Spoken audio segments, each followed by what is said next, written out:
Hey guys, Werner with Red to Black Academy, and today I want to share with you a book that I'm reading by Satyajit Das. He's a derivatives trader. He's written multiple books on derivatives trading and how to analyze risk. Great books, and the book I'm reading right now is called The Age of Stagnation. It's talking about where we're headed in the following years. And it was actually written back in 2016. And what he's talking about is actually really playing out. It's a great book. And I'm actually, if you guys are interested, I'm going to do a whole series where I explain each chapter of this book. I'm not going to read the full book, but I'm going to go into a few phrases that I highlight within each chapter and then just explain them in a 5 to 10 minute video. So if you guys would like that, please let me know. I appreciate it. Okay, so I'm going to read a quick paragraph in the prologue. A confluence of influences behind the ignominious, that's a challenging word, end of an era of unprecedented economic expansion. Since the early 1980s, economic activity and growth have been increasingly driven by financialization, the replacement of industrial activity with financial trading. That's key.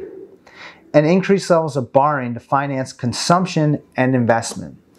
See, we're swapping out productions of goods and services, right, for borrowing. The borrowing is overshadowing the goods and services, and it's leading to an environment of really inflated prices. So by 2007, $5 of new debt was necessary to create an additional $1 of American economic activity, a 5-fold increase from the 1950s. That's huge.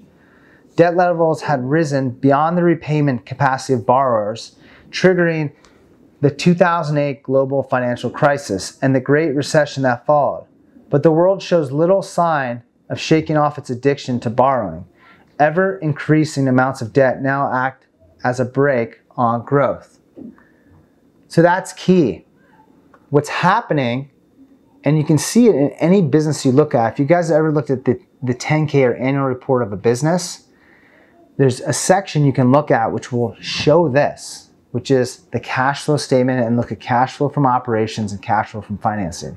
The cash flow from operations is how much a company makes from its operations. Cash flow from financing is how much it makes from debt. A business that's flush with cash from its operations is a productive business that grows and expands and can withstand storms and will last hundreds of years. I mean, there's a beer business that's 1,000 years old. It's over, and we'll go into a episode on that. It's a phenomenal business. Why was it around for 1,000 years?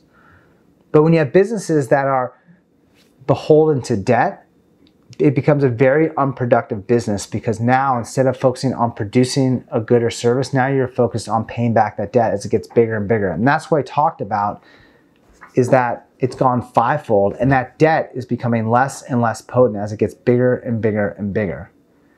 So what are we seeing right now in the markets? We're seeing insane evaluations in Bitcoin and Dogecoin and all these other assets. And it's creating this environment where people think it's never going to end.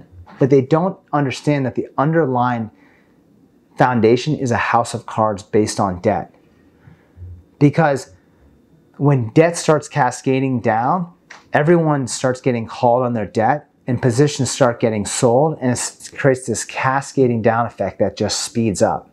It also crowds out productivity, because now less time, as I said before, is now focused on paying back debt versus improving your technology, buying other businesses, investing in your own business. Now you become a debt slave to these businesses. And what has happened to our entire, like, almost global financial system? Most people, with the exception of maybe a few Asian nations, have no savings. They're all poor. They've all kind of bought into this lifestyle where I can just live from paycheck to paycheck, and it's good because everything is financed by cheap debt. But we're at a point, guys, where it's time to start thinking about your plan B, your backup options, and not just focusing on this one financial system, which is cratering and crumbling. How do I know it's crumbling? Look at inflation. Look at crime in most US cities. Look at businesses going under. Look at the government debts. Look at taxes increasing. You can see the writing on the wall in front of you. So what's the moral of this story? Start researching this stuff, guys. Start reading books by Satyajit Satyajit Das and other individuals like Ray Dalio who are warning about the confluence of all these factors that are driving down the economy, and he's saying there's going to be a civil war. Start thinking about this stuff. Here's the thing. If you deny it, and a good friend told me this type of saying, which is either you're going to impose your own recession on yourself or it's going to be forced upon you. That's what's going to happen, guys. So either you're going to impose your own austerity on yourself or it's going to be forced upon you. That's the situation we're in. And as a good businessman or woman, doing stress tests on your assets, looking at the downsides of everything will help you to mitigate and navigate these storms. I hope that helps. I look forward to connecting with you all in the future. If you're not a subscriber, please subscribe. Share this with friends and family if you think this would provide value to them. And as always, like, comment to get this message out to the world, and I look forward to connecting with you in the future.